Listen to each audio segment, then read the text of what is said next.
Aloha and good afternoon. My name is Juergen Steinmetz, joining you from Itobu News in Honolulu. And with me, as always, is Dr. Peter Tarlow on this Sunday. He's joining us from College Station, Texas. Today, a little bit of a cloudy day, but it's not raining. It's a nice warm beach day, except if you really want to get sunburned, maybe it's the wrong day for Hawaii today. So Never how's good to everything get in sunburned. College Station? Well, today's a beautiful day in Texas, at least in my part of Texas. It's blue skies. There's a little bit of a wind, but it's around 78, 80 degrees, which in Celsius is about 24, 25 degrees. And really, people are enjoying the nice weather, low humidity. And so today, I think we could say that we have Hawaiian weather. It's kind of just perfect. And I think people are really enjoying that type of weather.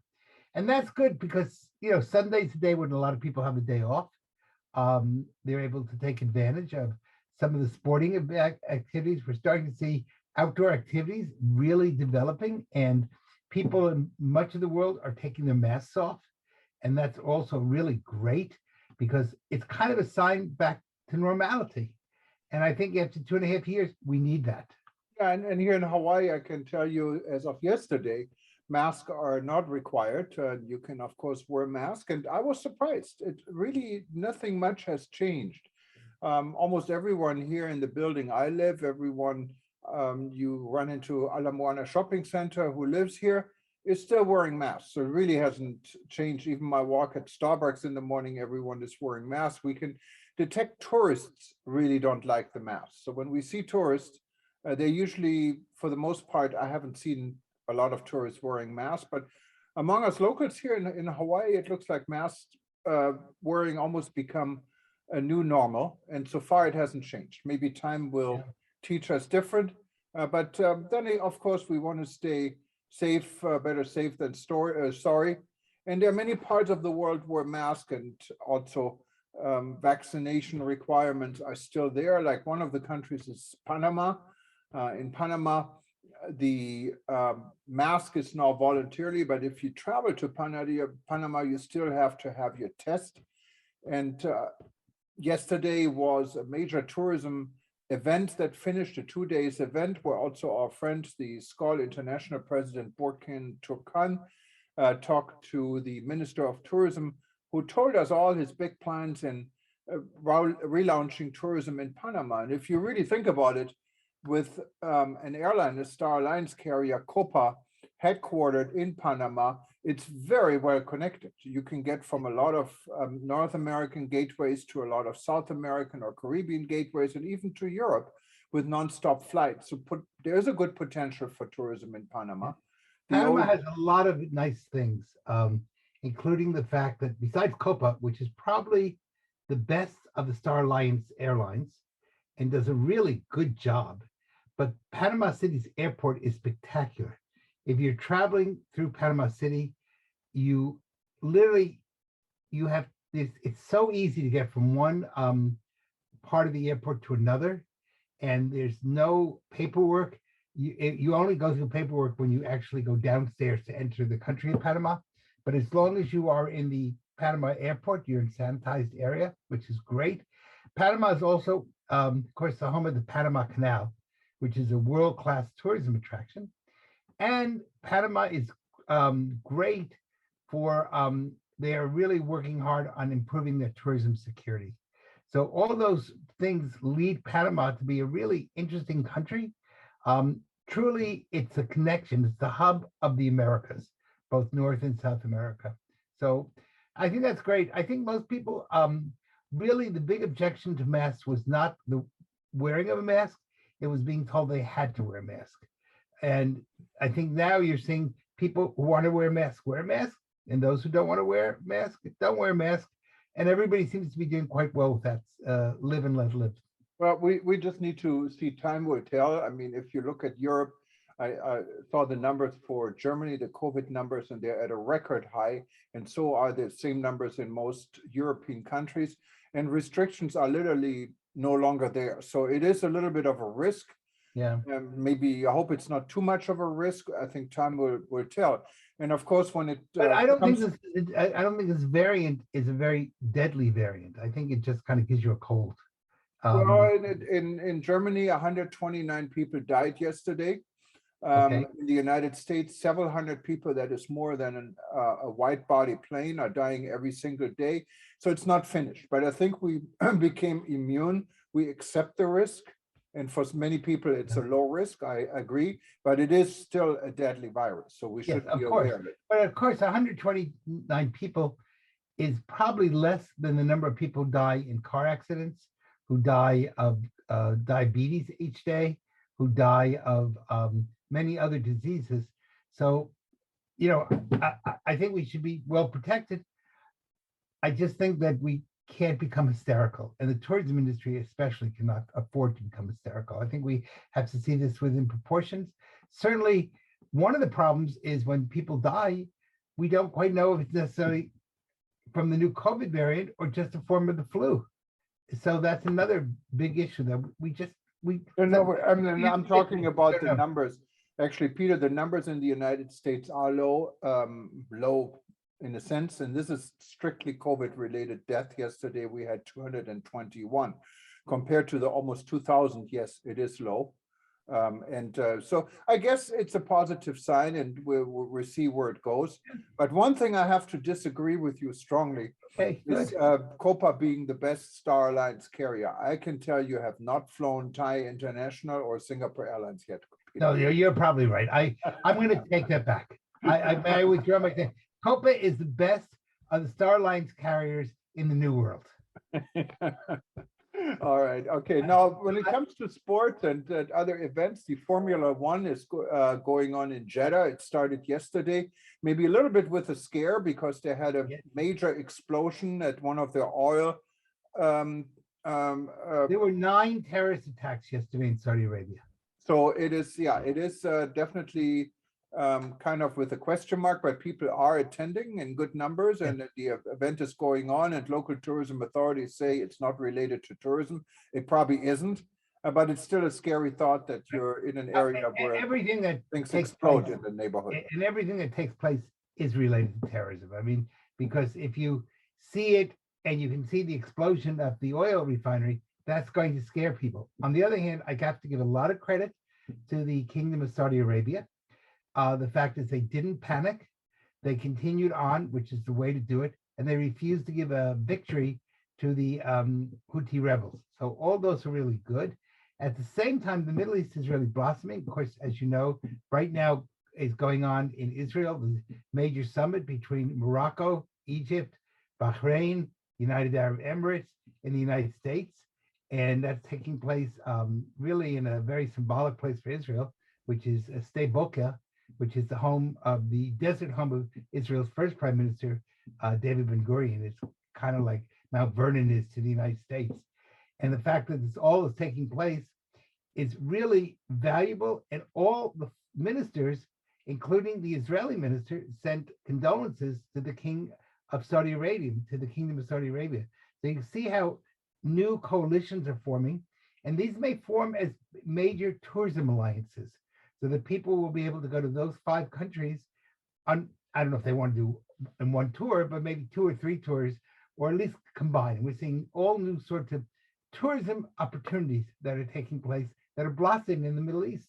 And that's really not only, Peter, in the Middle East, we had the relaunch of the African Tourism Board, and you and I were very much involved in finding and being, we're founders, actually co-founders of this board. It wasn't really founded in Africa. It was founded here in the United States by us. We're very proud of it. And on Friday, there was a relaunch in the Kingdom of Eswatini. And it was quite spectacular from what I see, with local dancers and people coming together from various parts of Africa. We had the ministers from Botswana, Mozambique, we had South Africa there, we had Eswatini, of course, as a host. And so it looks like we had Minister Najib Balala from Kenya sending his congratulations. The Minister Pratt, who was also there from the very first beginning when we had our meeting in London, she is the Minister for Sierra Leone. She wasn't there, but she sent her greetings. And we're, of course, very proud of having put this in place. And now Right. we're looking forward to the real work because Yes. now with COVID a little bit behind us, our goal was always to help market African destinations That's right. in a cost-effective way.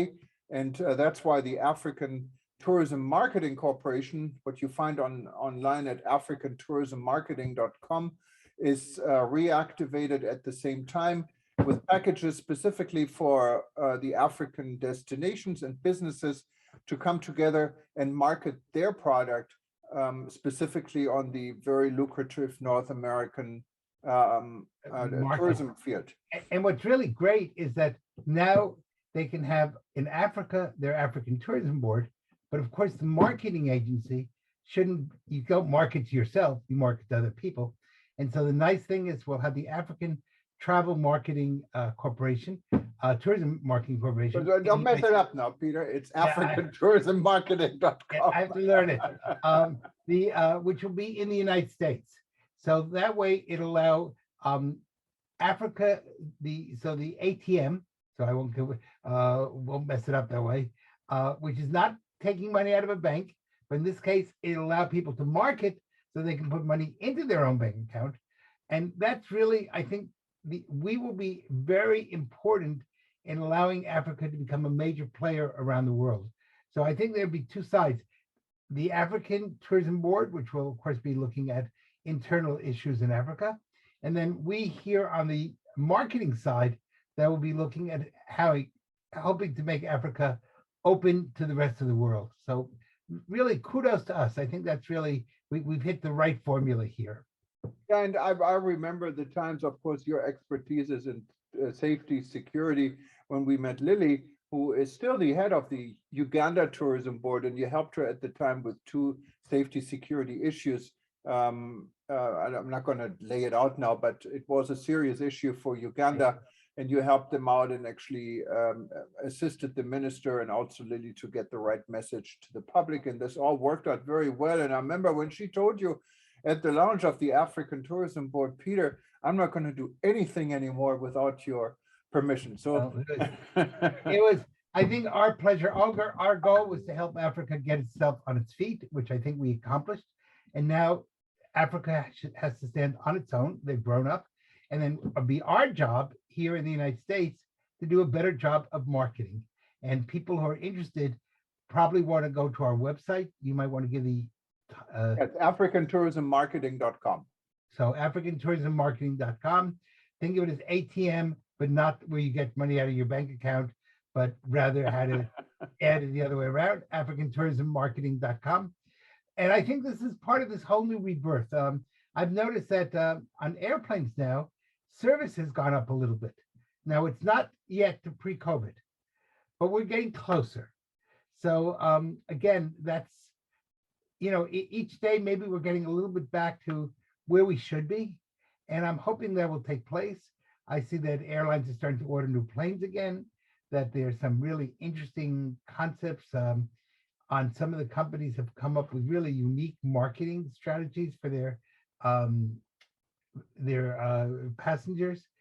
And that's part of the experience. Travel is part of the tourism experience. So I think if we're able to do that, we're really doing a good job. Plus, I think many places around the world are starting to really take things more seriously. I see in Mexico, which is getting ready for the whole spring break experience, that they are really beginning to launch all sorts of new training projects for their police and help to be able to not just be law enforcement, but rather law enforcement hospitality, what we call TOPS, tourism-oriented policing and protection services. So all these types of situations really can help us relaunch tourism again. And maybe by 2022, 2023, the end of 2022, beginning of 2023, we can be able to say, COVID is behind us. Let's certainly hope so. Now, if we can solve the war in Ukraine, we'll be in great shape. Yes, Peter, and you can see this also internally. Of course, what we need to mention is tourism.news. And what is tourism.news? Actually, if you watch us now, you can actually watch us on tourism.news right now. This is our first broadcast on tourism.news. And what it is, it's basically eTober News, but with a different target audience. Our target audience for tourism.news are the travelers, are not the trade. So these are the visitors to destinations, and the news you see in there is relevant to these visitors. Right. So we hope to be able to cooperate with a lot of destinations, a lot of tourism businesses. And the destination can even have its own subportal. So if Hawaii wants to have a subportal on tourism.news, we're going to call it hawaii.tourism.news. And so every country right now, if you go to tourism.news website and you click on the countries, we really have portals arranged for a lot of different destinations. So we're excited about this. And Yes. hopefully that would also indicate, the need for really tourism is coming back. Yes. I think one of the nice things we should be doing in the future is taking 3 or 4 minutes of every broadcast to give some suggestions or ideas for people who are traveling. For example, before you go, check with not only if you're an American, the State Department website, or if you're British, the website for the British Foreign Office about what's going on in that country, but call the local airline. Ask them if they can give you some advice. And then one of the things you might want to do is there are some really good reviews on YouTube about the different airlines. So before you purchase a ticket, you might want to look and see what are some of these reviews? What are other people saying? And are they giving good reviews or bad reviews? One of the things you really need to know in tourism is you don't always connect the cost of the ticket to the quality of the service.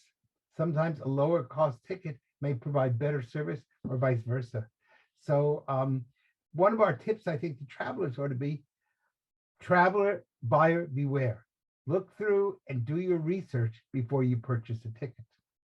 And now in today's time, there are so many online possibilities to really look through how an airline is rated, how a hotel is rated. Right.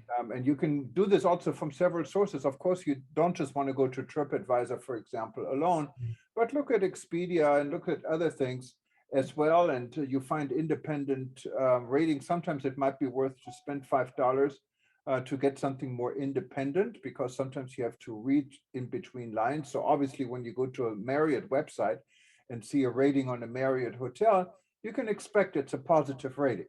Yes, it's not going to be a negative rating. Marriott is not going to publish that, nor is any other hotel company.